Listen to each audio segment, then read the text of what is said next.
Graça e paz, meus amados irmãos. Graça e paz, meus amados irmãos. Aí, que bom. É bom sempre rever os irmãos. É bom estarmos reunidos aqui para prestarmos culto a Deus e ouvirmos também a sua palavra. Como sabem, estou fazendo uma série de exposições na primeira epístola de Pedro. E hoje, nesta 16ª oportunidade, nós estamos encerrando essa série de exposições nesta epístola. E, portanto, eu peço aos irmãos que abram, por favor, primeira epístola de Pedro, capítulo 5. Nós leremos os versos 5 ao verso 14. Primeira epístola de Pedro, capítulo 5, versos 5 ao verso 14. O texto da palavra de Deus diz assim: Rogo igualmente aos jovens, sede submissos aos que são mais velhos. Outros sim, no trato de uns com os outros, cingi-vos todos de humildade, porque Deus resiste aos soberbos, contudo aos humildes concede a sua graça. Humilhai-vos, portanto, sob a poderosa mão de Deus, para que Ele, em tempo oportuno, vos exalte, lançando sobre Ele toda a vossa ansiedade, porque Ele tem cuidado de vós. Sede sóbrios e vigilantes. O diabo, vosso adversário, anda em derredor como leão que ruge, procurando alguém para devorar. Resisti-lhe firmes na fé, certos de que sofrimentos iguais aos vossos estão se cumprindo na vossa irmandade espalhada pelo mundo. Ora, o Deus de toda a graça, que em Cristo vos chamou à sua eterna glória, depois de terdes sofrido por um pouco, Ele mesmo vos há de aperfeiçoar, firmar, fortificar e fundamentar. A Ele seja o domínio pelos séculos dos séculos. Amém. Por meio de Silvano, que para vós outros é fiel irmão, como também o considero, vos escrevo resumidamente, exortando e testificando de novo que esta é a genuína graça de Deus, nela estai firmes.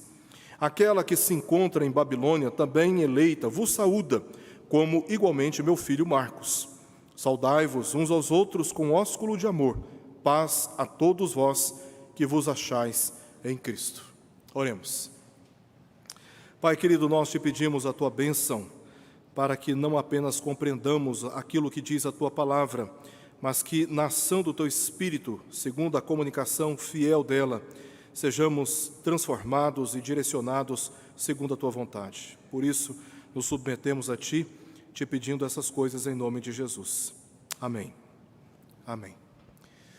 Meus queridos irmãos, este é o último domingo do ano, dia 25 de dezembro, no próximo já será dia 1º, e em ocasiões como estas, encerramento de um ano, aproximação do novo ano, geralmente as pessoas se ocupam pensando sobre como foi o ano que está findando, e tentam com isto projetar como será o próximo ano, para estabelecerem planos, fazerem as suas projeções e assim tornar a vida um pouco mais previsível, assim tornar a vida um pouco mais fácil, porque sabendo o que poderá ser a nossa experiência no próximo ano, temos a chance com isso de nos preparar melhor para as experiências que nos aguardam. Então, em ocasiões como essas, é muito comum, é muito praticado por muitos, essa reflexão sobre o que podemos fazer no próximo ano. Alguns pensam que o melhor a fazer no próximo ano é pagar dívidas, fazer investimentos, ou quem sabe, até pelo cenário político atual do nosso país, conter gastos, pois não sabemos o que nos aguarda no próximo ano. Outros pensam que podem avançar na carreira acadêmica, estabelecem planos quanto à ascensão profissional, adquirir ou quem sabe reformar o imóvel e investir nos cuidados com a saúde. E além de todas essas legítimas expectativas, nem todos aproveitam o momento para estabelecer prioridades, como ler toda a Escritura no próximo ano, fortalecer a comunhão com a igreja, contribuir e participar, se envolvendo com a obra missionária, restaurar o casamento de desgastes e resgatar a perda de afetos dentro da família, quem sabe também superar pecados persistentes, resistir certas tentações da nossa vida. É legítimo em momentos como esses, pensando em como foi e tem sido até aqui a nossa experiência de vida neste mundo, projetarmos para o próximo ano, virtudes, valores e alvos que são considerados biblicamente muito mais excelentes, porque diz respeito à nossa vida e à nossa comunhão com o Senhor. E como sabemos, os leitores da primeira epístola de Pedro estavam vivendo os mais diversos sofrimentos. Mas no final desta epístola, capítulo 5, Pedro fez questão de dar atenção ao cultivo de virtudes cristãs. Ele sabia que uma igreja solidificada na sã doutrina, na boa doutrina, é formada por cristãos triunfantes na fé e na missão, mesmo quando a sociedade conspira contra. Então, ao invés dele se ocupar em estabelecer alvos, metas e expectativas outras, Pedro quis prioritariamente estabelecer alvos que têm a ver com a nossa condição espiritual diante de Deus. Porque assim, firmados na palavra de Deus e perseverantes na fé, Pedro sabia que poderíamos resistir todas as tentações deste mundo. Pedro sabia que ser aprovado por Deus, mesmo quando somos reprovados pelas ambições deste mundo, a verdadeira segurança do cristão está justamente aí, em perseverar na fé, mesmo quando a morte chega. Mesmo quando a morte chega. E o seu objetivo aqui, ao fechar esta epístola, com essas últimas palavras, foi destacar questões basilares que serviriam de ponto de partida para tudo aquilo que ele tinha ensinado até aqui. Então, o capítulo 5 de 1 Pedro, ele é um resumo, onde ele estabelece alguns projetos, planos, que serviriam de base para que a igreja pudesse seguir exatamente aquilo que ele ensinou antes. E se nós observarmos o capítulo 5, gramaticalmente, vamos perceber que Pedro está dividindo a sua argumentação em duas partes. A primeira parte vai do verso 1 ao verso 4. Se você observar bem, o verso 1 do capítulo 5 começa com este apelo: rogo, pois, aos presbíteros. Depois nós vemos no verso 5, no início, ele usa a mesma palavra: rogo igualmente aos jovens. Ou seja, Pedro, na primeira exortação, ele dirige aqui a sua palavra aos líderes da igreja, aos presbíteros. E aí ele apresenta as suas exortações. Na segunda parte da sua argumentação, ele agora dirige a sua atenção aos demais membros da igreja. E aqui ele apresenta as suas argumentações. Então, nós vemos nessa última argumentação de Pedro, verso 5 ao verso 14, 3 sub-argumentações. Ele está apresentando exortações à igreja e nestas exortações, vemos ele passando por alguns temas muito importantes que eu quero destacar aqui. Veja como ele começa o verso 5. Ele diz assim: rogo igualmente aos jovens, sede submissos. Depois, olha como começa o verso 8: sede sóbrios e vigilantes. Isso é um marcador de argumentação dele. Então, o primeiro argumento dele, verso 5 ao verso 7, Pedro está trazendo a exortação para que os membros da igreja sejam submissos e humildes. O seu segundo argumento vai do verso 8 até o verso 11, onde ele aqui se ocupa em apresentar a exortação aos membros da igreja, no sentido de que eles sejam sóbrios e vigilantes. E o seu terceiro e último argumentação é o fechamento, versos 12 ao verso 14, apresentando algumas saudações e declarando nessas últimas saudações propósito geral da sua epístola. Então nós vamos ver cada um desses argumentos que Pedro está apresentando aqui. Primeiramente, a exortação para que todos os membros da igreja sejam submissos e sejam humildes. Ele diz: rogo igualmente aos jovens, sede submissos aos que são mais velhos, outros sim no trato de uns com os outros, cingi-vos todos de humildade, porque Deus resiste aos soberbos, contudo aos humildes concede a sua graça. Humilhai-vos, portanto, sob a poderosa mão de Deus, para que ele, em tempo oportuno, vos exalte, lançando sobre ele toda a vossa ansiedade. Por quê? Porque ele tem cuidado de vós. Meus irmãos, a soberba é uma manifestação do excesso de autoconfiança. Pessoas arrogantes geralmente resistem se sujeitar às outras, pois se julgam superiores, preferindo agir de modo independente e controlador. E a arrogância é a causa da destruição de relacionamentos eclesiásticos, mas também é a causa da destruição de laços familiares, quando um se esquece que é parte do todo e resolve agir de uma forma independente e controlador. Então, contra esta conduta, Pedro ensinou que a sujeição é o testemunho legítimo de cristãos fiéis. E por que ele apresenta aqui esse argumento nas suas últimas palavras nessa epístola? Porque Pedro está fundamentado, mais uma vez, ele está destacando isso, ele está fundamentado naquilo que ele testemunhou na pessoa de Jesus Cristo. Se os irmãos puderem conferir comigo mais uma vez, eu peço para que abram capítulo 2, verso 23 aqui de 1 Pedro. Os irmãos vão perceber que Pedro está trazendo uma exortação aqui aos servos, verso 18. Aí no verso 21, ele começa a fundamentar a sua exortação aos servos, apresentando Cristo. Então ele mostra como Cristo sofreu em nosso lugar, deixando exemplo para seguirmos os seus passos. E aí, que testemunho Pedro apresenta de Cristo? Ele não cometeu pecado algum, não se achou dolo em sua boca. Verso 22, quando ultrajado não revidava com o traje, quando maltratado não fazia ameaças. E aqui está o ponto central. Ao invés de Jesus resistir os sofrimentos, enfrentando os seus inimigos, ele se entregava àquele que julga retamente. Jesus em todo instante estava submisso ao Pai. Ele veio ao mundo para sofrer em nosso lugar. Ele veio ao mundo para pagar o alto preço do nosso pecado. E ele em nenhum momento hesitou desobedecer à missão que Deus lhe confiou. Permaneceu firme, resistindo firme todas as pressões, todos os sofrimentos, confiando a sua vida àquele que julgaria e julga retamente. Ou seja, o testemunho de Jesus de submissão ao Pai, resistindo firmemente à missão que ele recebeu da parte do Pai, diante de tantos sofrimentos, agora serve de fundamento e de base para que Pedro se dirija à igreja, exortando para que todos sejam submissos. Sejam submissos. Por essa razão, em Cristo, Pedro exortou para que os cristãos também fossem submissos.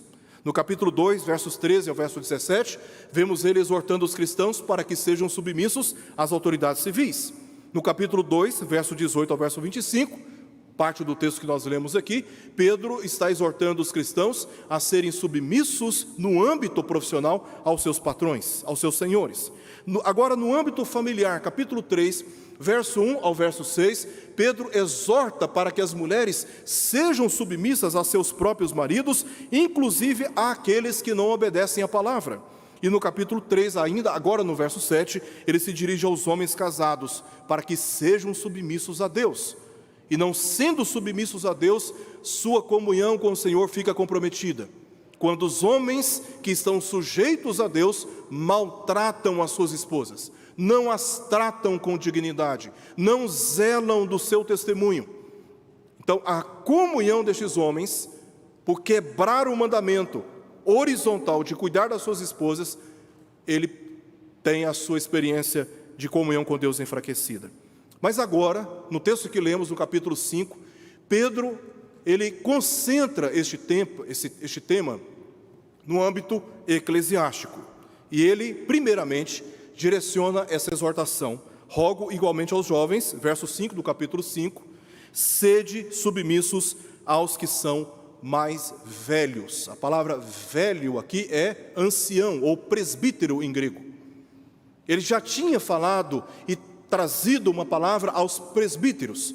Agora, na mesma ordem, ele agora traz uma palavra aos demais membros da igreja, para que todos os demais membros da igreja sejam submissos aos presbíteros, regentes, como nós conhecemos como presbíteros, e docentes, como nós conhecemos hoje como pastores. Presbítero na igreja, ele constitui uma ordem de governo. E Pedro, no meio de todos aqueles sofrimentos, está refletindo na necessidade de estarmos unidos, os que governam e os que são governados. A ordem funcional precisa ser revista, precisa estar clara diante de nós, e precisamos andar juntos para que nós não sucumbamos diante das pressões que o mundo impõe sobre nós. A vida lá fora é muito difícil, e se nós permitirmos que as confusões do mundo adentrem a igreja, causando confusão na ordem funcional que o próprio Deus estabeleceu, então a igreja não poderá resistir às pressões lá fora. É sempre assim. Quando nós fraquejamos na nossa responsabilidade funcional dentro da igreja, nós acabamos abrindo brechas para perdermos o nosso testemunho. Meus irmãos, a exortação de Pedro vai nessa direção, para que todos sejam submissos àqueles que governam.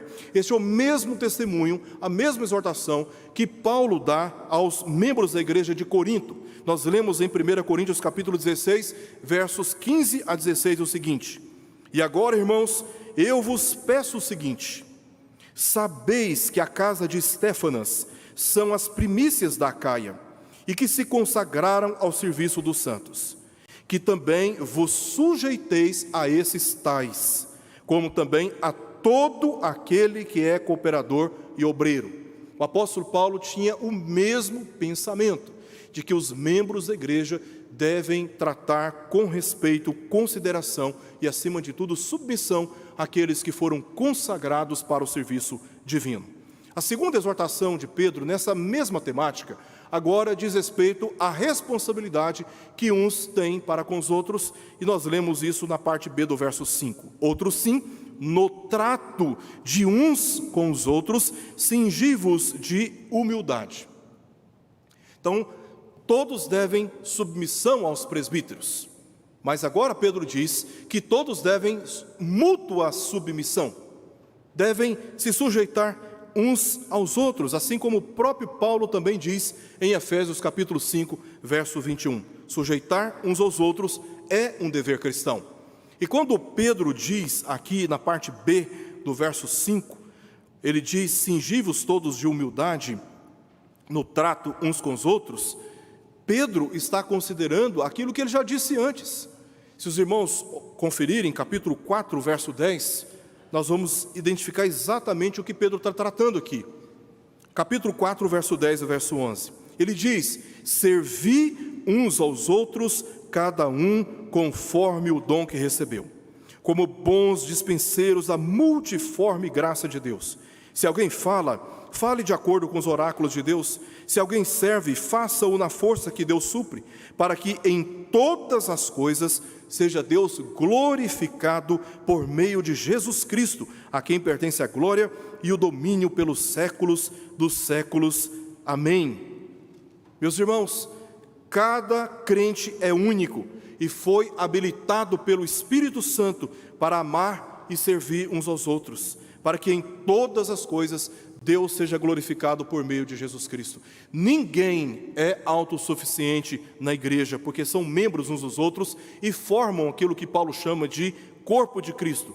Portanto, todos devem reconhecer, respeitar, honrar e considerar os outros superiores a si mesmos, servindo uns aos outros. Enquanto me vejo superior aos meus irmãos, seja pela experiência religiosa, seja pelo conhecimento bíblico, seja pela minha formação acadêmica, seja pelo meu status profissional, seja pela tradição da minha família dentro da igreja, seja pelo cargo que eu ocupo, enquanto eu estiver olhando para o meu irmão como sendo inferior a mim, eu não terei motivação para servi-lo, para me dedicar a ele. Não terei. O apelo de Paulo em Filipenses capítulo 2 é para que consideremos cada um superior a nós mesmos, porque assim nós nos vemos na responsabilidade e impulsionados a fazer aquilo que a Escritura ordena, que é de servir os nossos irmãos. É de servir os nossos irmãos. E isto só é possível com humildade. Por isso Pedro está dizendo: cingi-vos todos de humildade.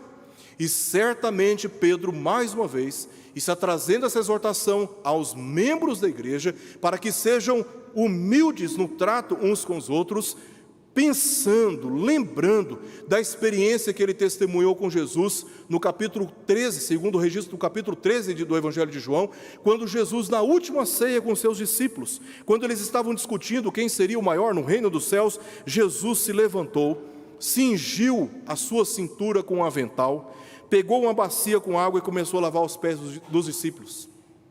Enquanto eles estavam discutindo sobre quem seria superior, Jesus, como um serviçal, um escravo, cinge a cintura, pega uma bacia de água com água e começa a lavar os pés dos discípulos. E no final ele disse, versos 13 ao verso 15 do capítulo 13 do Evangelho de João: vós me chamais mestre e o Senhor, e dizeis bem, porque eu sou. Ora, se eu, sendo o Senhor e mestre, vos lavei os pés, também vós deveis lavar os pés uns dos outros, porque eu vos dei o exemplo para que, como eu vos fiz, façais vós também. Ora, se o Filho de Deus, cheio de formosura, de glória, de esplendor, de autoridade, deixou os céus, veio ao mundo assumindo a figura de um escravo, de uma pessoa de baixo valor social, lavou os pés dos discípulos, dando exemplo de grandeza, porque os discípulos estavam discutindo grandeza segundo os padrões deste mundo. E Jesus mostrou que a verdadeira grandeza está no fato de se humilhar para servir o próximo. Se Jesus fez isso, quem sou eu, quem somos nós para agirmos de uma maneira contrária? Quem somos nós? Por isso Deus, Ele resiste o soberbo, porque o soberbo não admite seguir o exemplo do próprio Cristo. E foi assim que Jesus agiu por nós.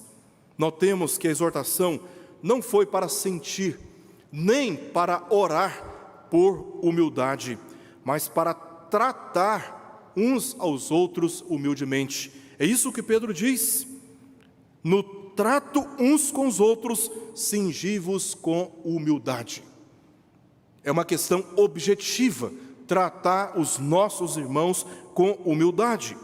Assim como os que ocupam posições de autoridade na igreja foram exortados a serem exemplos de temperança, mansidão, humildade e misericórdia, segundo aquilo que lemos no capítulo 5, verso 3, Pedro exortou aos presbíteros para que não agissem como dominadores dos que lhes foram confiados, mas que servissem de bons exemplos com essas virtudes. Agora Pedro se dirige aos demais membros da igreja, porque esta virtude a ser cultivada, ela não é exclusiva daqueles que ocupam cargos de autoridade na igreja. É uma virtude cristã que deve estar na pauta, no plano, no projeto, no vislumbre da nossa vida de agora em diante. Todos nós devemos tratar cada um dos nossos irmãos com humildade. A arrogância, a soberba, a atitude controladora, autoritativa, austera, ela não é compatível com o perfil do Filho de Deus.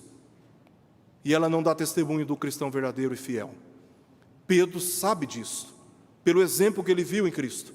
E ele agora exorta os membros da igreja para que sejam humildes no trato uns com os outros. E ele conclui essa primeira exortação. Primeiro ele diz que devemos nos sujeitar aos presbíteros. Segundo, devemos nos sujeitar uns aos outros. E agora o último argumento desta primeira exortação, Pedro diz que nós devemos nos sujeitar a Deus.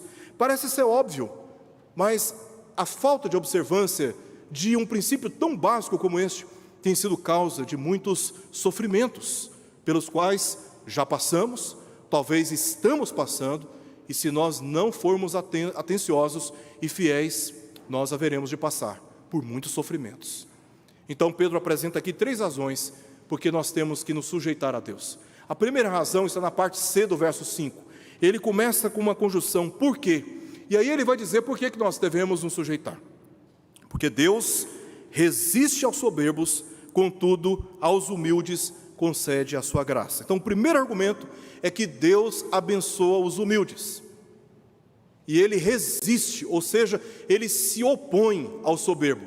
O soberbo, o arrogante, ele se posiciona como inimigo de Deus. Deus lhe é opositor. Agora você imagina enfrentar o Todo-Poderoso, desafiar as suas leis. Isso é motivo de sofrimento.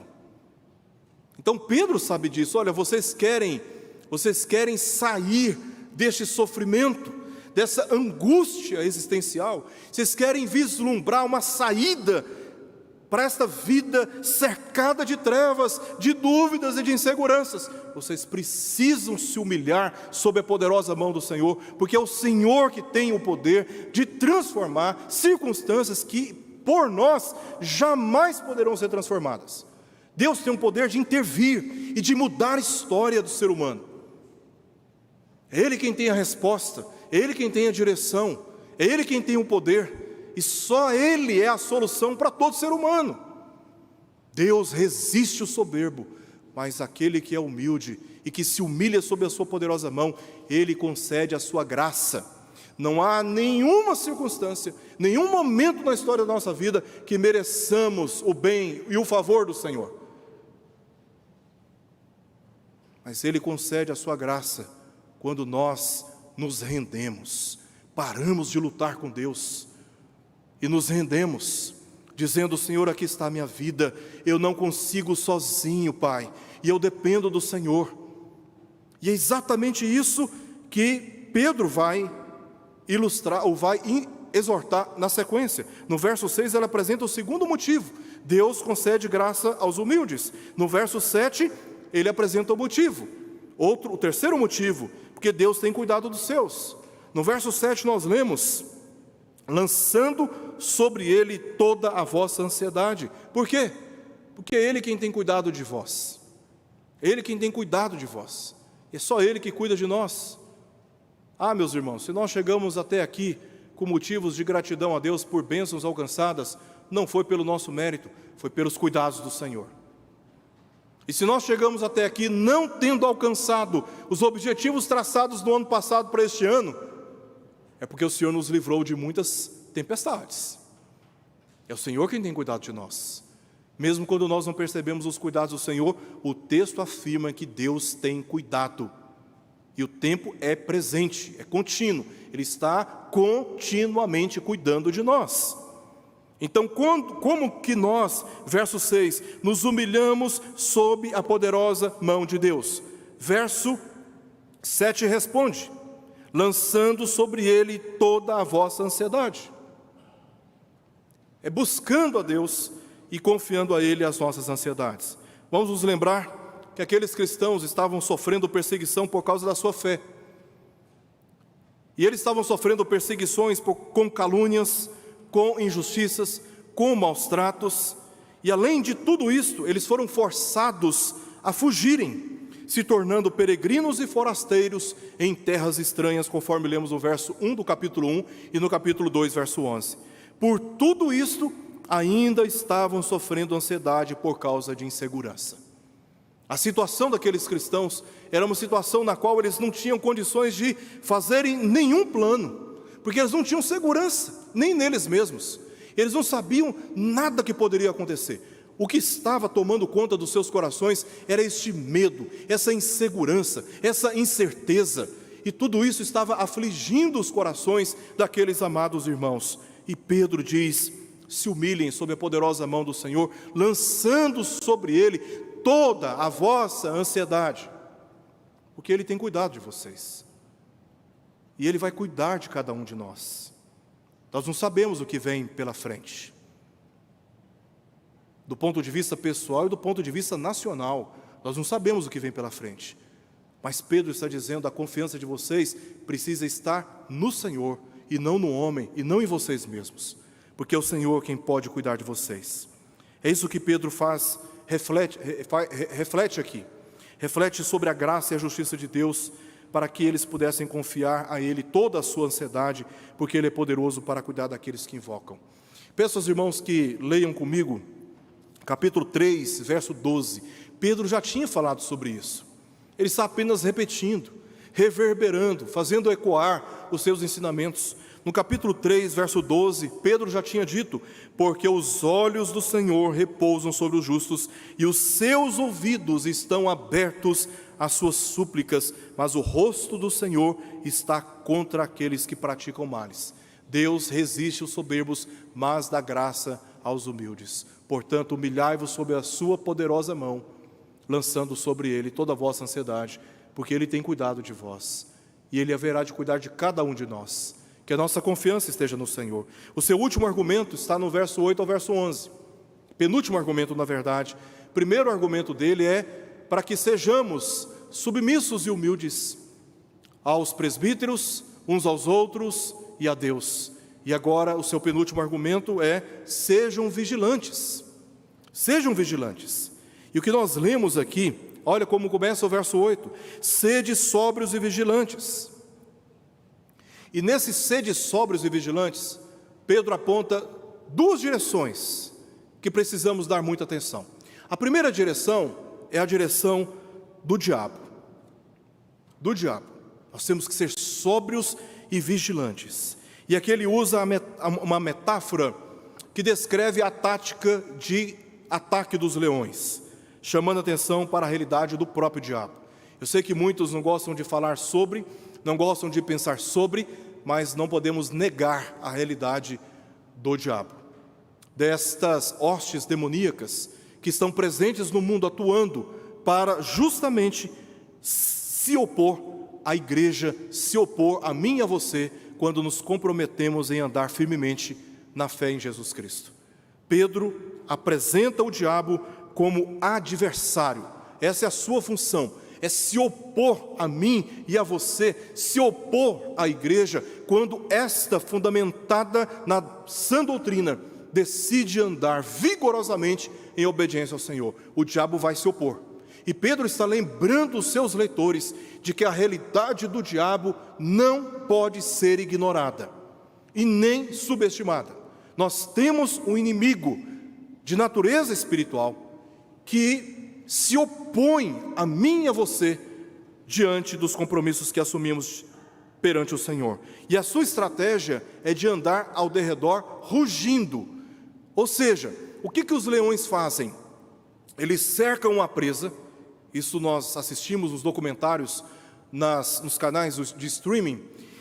Eles cercam os animais, eles se aproximam dos animais e eles começam a rugir. Os animais entram em confusão, em pânico, e aqueles que são mais enfraquecidos, no meio do pânico, ficam para trás, que se tornam presas fáceis dos leões.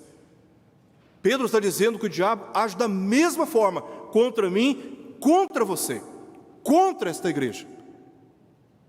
Ele se aproxima, ele está próximo, está rugindo, tentando causar confusão, porque essa é a sua estratégia: a aproximação e causar pânico no meio dos nossos relacionamentos. Não é à toa que em muitos conflitos que passamos dentro de casa e dentro da igreja, eu falo isso com convicção, por trás está a atuação do diabo.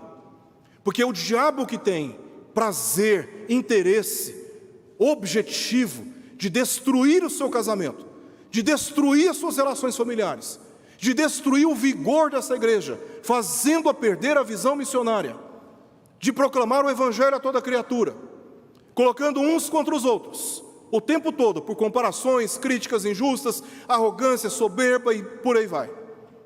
O diabo que tem interesse nisso. E Pedro está dizendo: meus irmãos, fiquem atentos, sejam sóbrios e vigilantes, porque por trás desses eventos de ordem natural e relacional, existe um inimigo que está atuando e é opositor da igreja, e é opositor das nossas almas.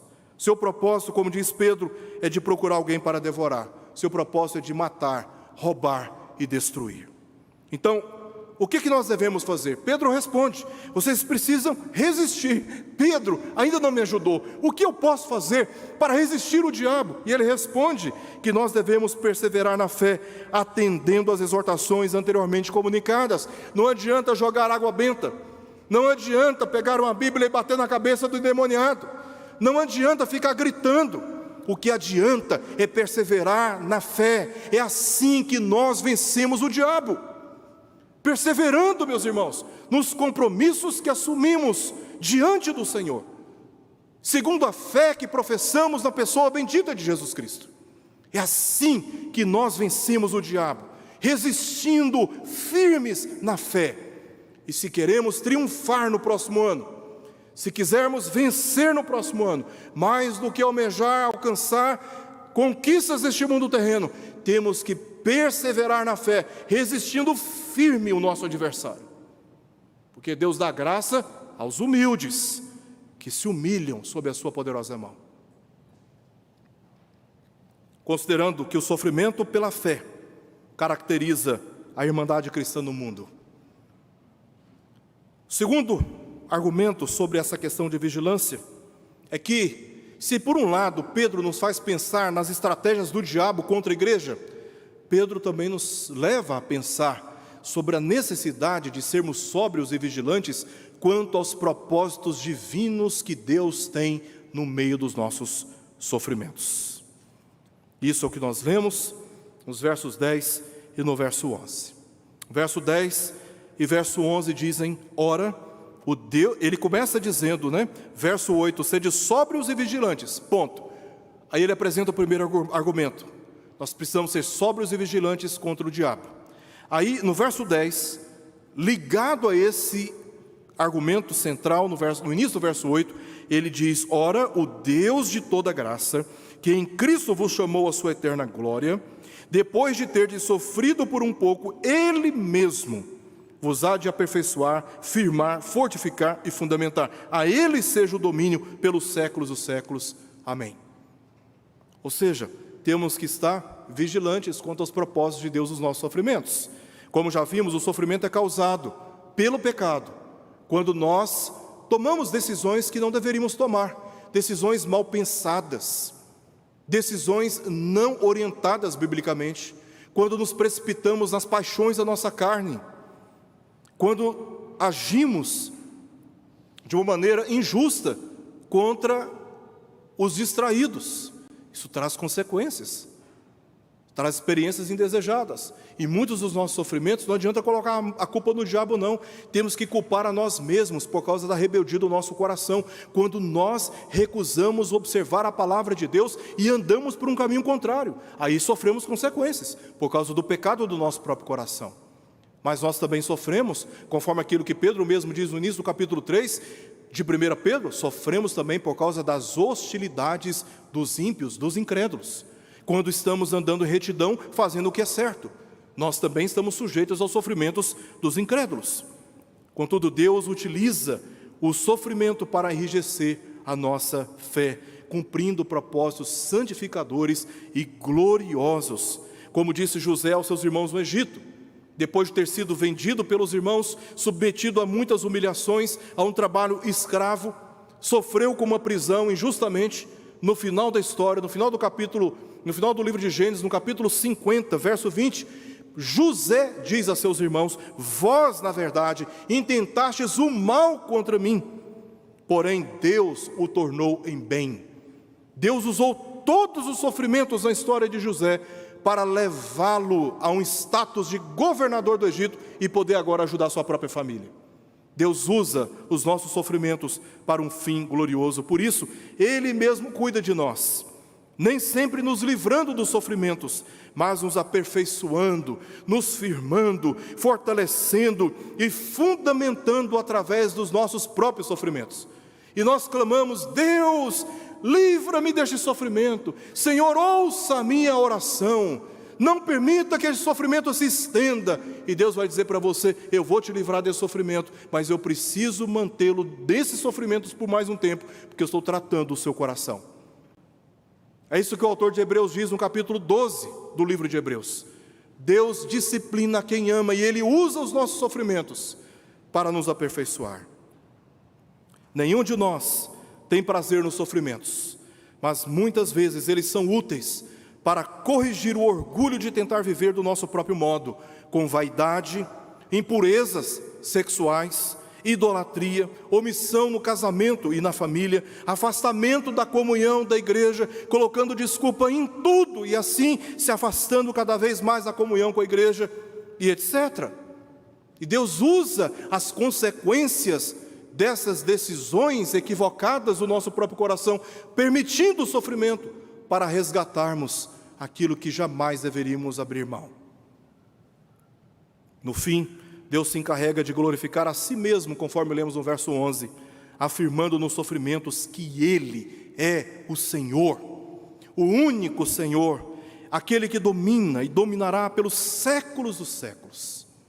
É Ele que afirma ser o Senhor da nossa vida. Não somos nós. enquanto nós estivermos pensando que temos controle da nossa vida e da nossa história, enquanto estivermos pensando que tudo funcionará de acordo com os nossos planos, nós estaremos sujeitos a sofrimentos para reconhecermos que só existe um Senhor da nossa vida, e Ele está sentado no seu trono de glória. Pedro termina, versos 12 a 14, com algumas conclusões. Em suas conclusões, Pedro indica que fez chegar suas palavras por meio de Silvano. Ele diz no verso 12, por meio de Silvano. Aí mais adiante, lá no meio, ele diz, vos escrevo. Ou seja, por meio de Silvano, vos escrevo. Silvano é a versão latim para a versão grega de Silas. Ou seja, Silvano é o mesmo companheiro, é uma referência a Silas, que foi companheiro do apóstolo Paulo durante o seu ministério. Não está claro se ele foi um amanuense, aquele que escrevia cartas ditadas pelos autores, ou se ele foi o portador da epístola. Mas o que mais importa para nós aqui são os propósitos que Pedro declara ter através dessa epístola como um todo. Primeiro, exortar. Pedro escreveu essa epístola para exortar os cristãos, encorajando e consolando todos eles. Em segundo lugar, para testificar, ou seja, para dar testemunho, confirmando que a graça de Deus está agindo na vida dos cristãos, mesmo nos sofrimentos, com propósitos gloriosos, conforme ele mesmo diz no capítulo 1, verso 13. Que a graça de Deus está sendo confirmada na vida dos cristãos. Ele diz no capítulo 1, verso 13, por isso, cingindo o vosso entendimento, sede sóbrios e esperai inteiramente na graça que vos está sendo trazida na revelação de Jesus Cristo. E este é o testemunho que ele está trazendo. E ele termina comunicando uma saudação especial daquela que se encontra na Babilônia. É óbvio que Pedro não está se referindo à antiga cidade da Mesopotâmia, porque ela fora destruída na antiguidade. Quando essa epístola foi escrita e remetida, a cidade já estava completamente destruída. Então é óbvio que Pedro não está se referindo literalmente à cidade da Babilônia. Alguns estudiosos especulam que Pedro estaria se referindo aqui à sua esposa, citada em 1 Coríntios capítulo 9, verso 5, que Pedro teria uma esposa. Ela é chamada de também eleita como vós. Mas essa teoria, essa é uma especulação tão grotesca, que não vale a pena nem aprofundar muito nesta possibilidade. Até porque, por tudo que Babilônia representou na antiguidade como centro de promiscuidade e de idolatria, se a esposa de Pedro soubesse disso naqueles dias, as coisas não ficariam muito boas para Pedro. Com certeza não. Ela está sendo chamada de Babilônia. E Pedro, quando você chegar em casa, vamos ter aquela conversa. Então essa é uma possibilidade totalmente descartada aqui por nós. Não se trata da cidade literal da Babilônia e não se trata da esposa de Pedro. Certamente Pedro está se referindo aqui à igreja cristã que se encontrava em Roma. Ele estava escrevendo de lá durante os últimos dias da sua vida, e por isso ele está dizendo aqui, aquela que se encontra ou seja, na cidade de Babilônia. Ele está se referindo a uma comunidade cristã que se encontrava dentro da cidade de Roma. E a palavra eclésia é um substantivo feminino, e isso tem tudo a ver a usar os substantivos aqui também no feminino, aquela que se encontra em Babilônia, também eleita como vós. E está se referindo a uma figura feminina, porque igreja é um substantivo feminino no grego, eclésia. E Babilônia é uma referência indireta a Roma para prevenir a igreja cristã de perseguições.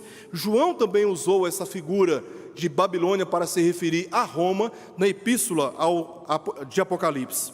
Isso é reforçado de que Pedro estaria se referindo à comunidade cristã em Roma, mandando saudações aos irmãos que estavam dispersos, pela presença de Marcos com Pedro, porque ele diz aqui, vos saúda como igualmente meu filho Marcos, que estava presente também com Pedro. E Marcos, meus irmãos, estava presente com Paulo na sua primeira prisão em Roma, conforme Paulo dá testemunho em Colossenses capítulo 4, verso 10.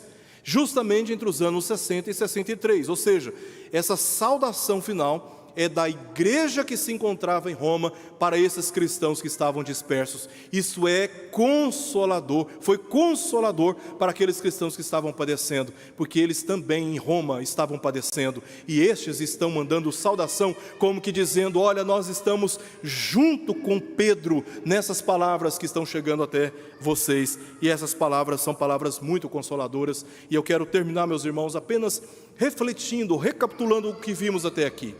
A exortação de Pedro é que sejamos submissos aos nossos presbíteros. Eles não são perfeitos, e eles não podem entender todas as nossas preferências particulares, os nossos interesses eclesiásticos. Eles não estão aqui para isso.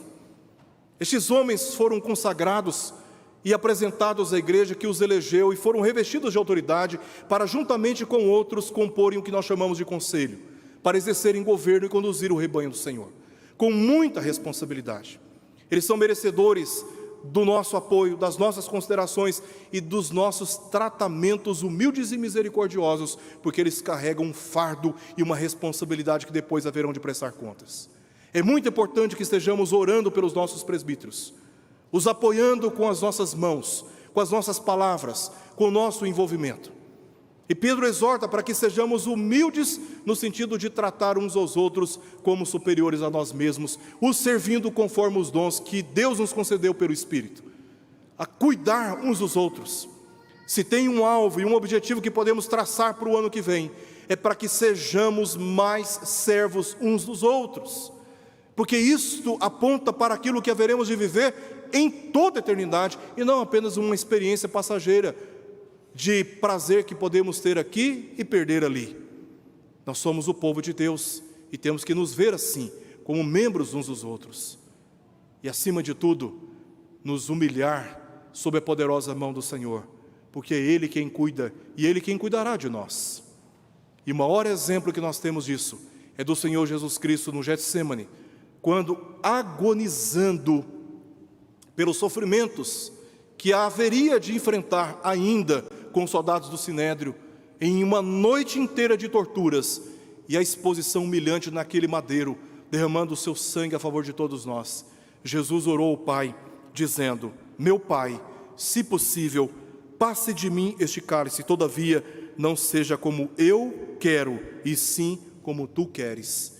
Jesus foi submisso ao Pai, e isso nos inspira, e é mais do que suficiente para que nós também entendamos a necessidade de sermos submissos a Deus, segundo a instrução da sua palavra, submissos uns aos outros e àqueles que Deus constituiu autoridade sobre as nossas vidas. Assim, resistindo firme na fé, haveremos de humilhar o adversário das nossas almas, o próprio diabo, e seguiremos triunfantemente glorificando a Deus por meio de Jesus Cristo. Vamos nos colocar de pé e recebermos do Senhor a sua bênção.